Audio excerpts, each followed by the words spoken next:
Chicago O'Hare and Midway airports use the term toilet instead of restroom on signage to accommodate international travelers.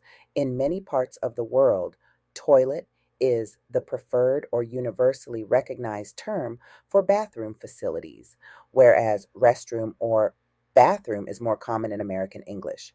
Using toilet helps avoid confusion for non native English speakers, making it easier for all travelers to quickly find essential facilities without language barriers. This choice aligns with a trend in international airports to use terminology that is more universally understood. Cannabis Amnesty boxes are secure disposal containers located at certain airports, including Chicago O'Hare and Midway, designed to allow travelers to safely dispose of cannabis before entering federally regulated areas or boarding flights. These boxes are a response to the legalization of recreational cannabis in some states, like Illinois, where possession is legal under state law but remains illegal under federal law, which governs airports and air travel. Key features of cannabis amnesty boxes. Purpose: the amnesty boxes are intended to give travelers an opportunity to discard cannabis products legally and without penalty before entering areas where possession could result in legal issues, such as federal checkpoints and airports. Design and security. The boxes are typically made of metal, secure, and bolted to the ground, often with tamper resistant locks. They're designed to prevent access once items are disposed of, ensuring the safety and security of the contents. Anonymous disposal. Travelers can dispose of their cannabis anonymously without facing penalties or fines. These boxes are amnesty in nature, meaning there's no tracking or questioning about what is disposed of. Maintenance and oversight. The boxes are regularly checked and emptied by law enforcement or other authorized personnel to ensure they are secure and operational.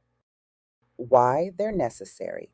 With cannabis legalization differing from state to state and federal regulations prohibiting possession in federal facilities, amnesty boxes serve as a convenient, non punitive option to help travelers comply with varying laws.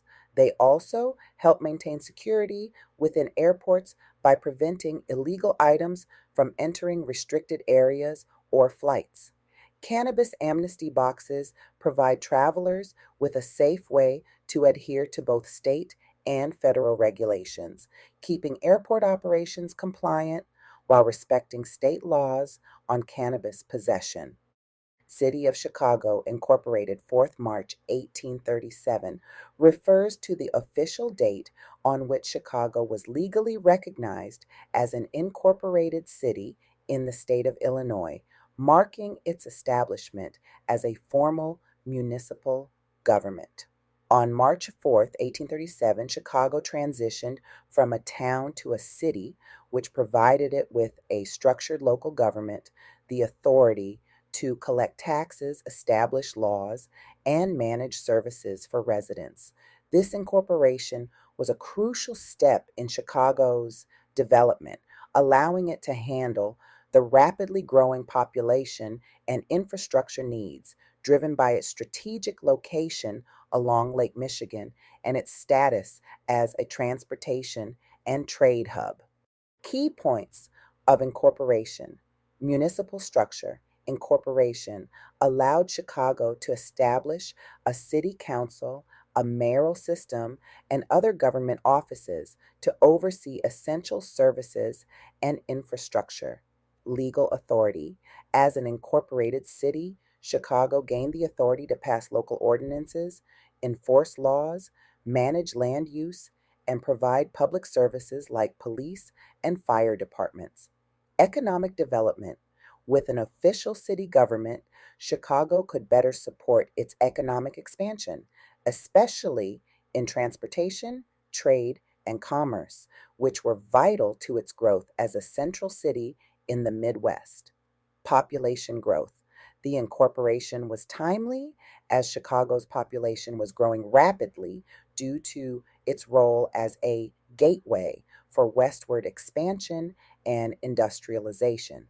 This date, March 4th, 1837, is significant as it marks the beginning of Chicago's journey toward becoming one of the largest and most influential cities in the United States. While the transition of Chicago from a town to a city on March 4th, 1837, was a milestone in its growth, it also introduced certain challenges and drawbacks. Here are some cons associated with this transition. Increased tax burden. With city incorporation came the authority to levy taxes to fund public services and infrastructure. This increase in taxes was a burden for some residents and property owners, as they had to contribute more to support new city functions like law enforcement, fire protection, and public works. Growing bureaucracy. The shift from a small town to a city meant creating a formal municipal government with multiple departments, officials, and regulations. This bureaucratic structure could slow down decision making and reduce the efficiency that smaller towns typically enjoy. Red tape and administrative processes began to shape governance, which sometimes led to frustration among residents. Higher crime rates and demand for public services.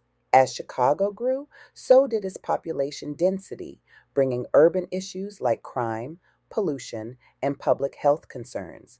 Meeting the demand for police, fire departments, sanitation, and other public services became a challenge, often stretching the city's resources and leading to public dissatisfaction when services fell short. Political corruption. The establishment of a larger government structure opened the door to political corruption and misuse of power.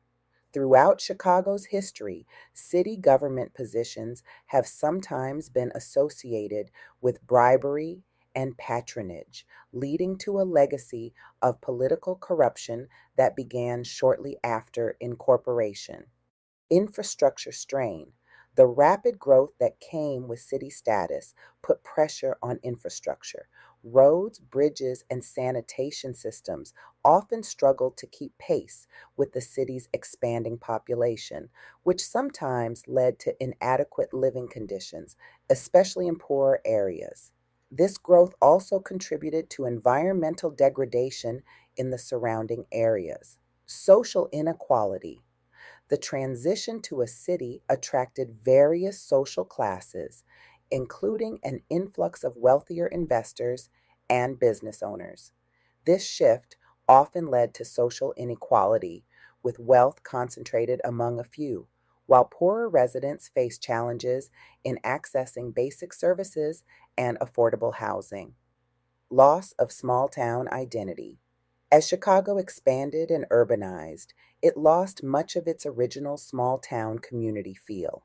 This change made the city feel less personal and close knit for many longtime residents, replacing a sense of community with the anonymity and detachment often found in large urban areas.